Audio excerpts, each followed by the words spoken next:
everyone. I am Damian Holbrook from TV Guide Magazine and TV Insider, and I'm talking with Courteney Cox and Greg Kinnear from Shining Vale.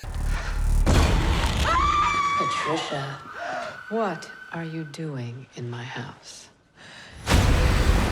Pat's seeing ghosts. Not ghosts. One ghost. All of a sudden, I wrote 13 pages. I don't remember writing. I'm good. I found my muse. Okay, put the axe down. First, I have to ask, Courteney, do you like horror? I do like horror. I do like to be scared, and I do like, I like the supernatural, in the realm of psychological thrillers, yes. And Greg, you've been doing a lot of this lately as well with The Stand and The Twilight Zone. But for you guys, was it like you were in different shows? Because Courteney, your character is the only one who experiences all of the scary stuff. No, I think that's what makes this funny, is that she's going down her own path and so many things are happening in her life, and her husband, Greg, he's oblivious or he's in denial and he just wants things to work out. So I think that's where the humor comes from. It's just, oh, come on. And he's like, come on. So I just think that makes for a lot of humor. What do you think, Greg? You know, I think it's an unusual tone. I haven't done a lot of stuff in the horror world. And I was like, is this comedy that's horror? Is it horror that's comedy? Is it mystery horror? What is it? And it really was a tone that kind of just arrived early on in rehearsals. And even in the first episode, I was like, oh, we got something that feels, it's not exactly what I thought it was going to be when we started, but I was like, feels right. So that was good. It's also very interesting. The family feels more like a normal family, despite all the abnormal stuff going on. The way they interact with each other, the dynamic, the fact that the kids are not, completely in sync with their parent. I really did enjoy that portion of it. And then the house itself, it's technically a haunted house, but it doesn't look like a haunted house. You don't think? No, that kitchen?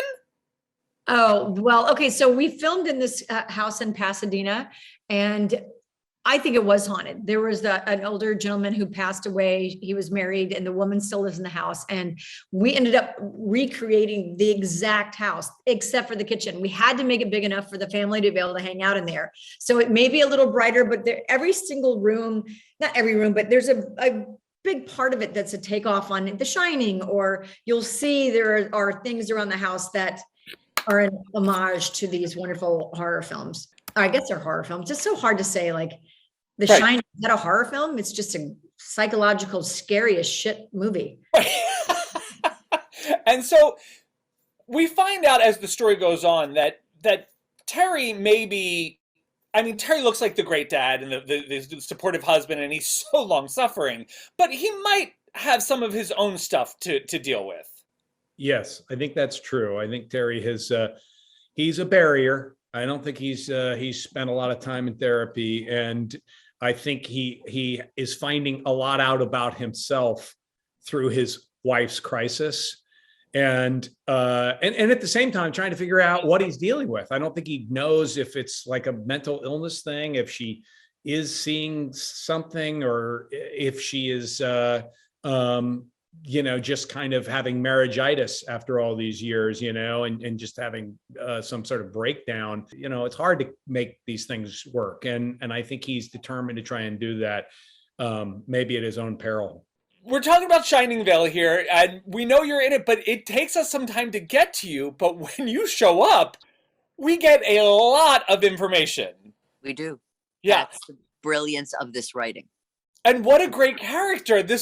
We get an immediate read on what type of woman we are dealing with as soon as she shows up. That is due to what this story is telling, and what it will continue to tell, and what it says about women and women aging, women and menopause, women and mental illness, and mothers, daughters, granddaughters. What are the intricacies of and the tapestry of all of those relatings? And it's very interesting to give us 3 generations of the Phelps women. That's right. And to see how it's so interesting that the older generations are more rebellious and progressive than the younger one.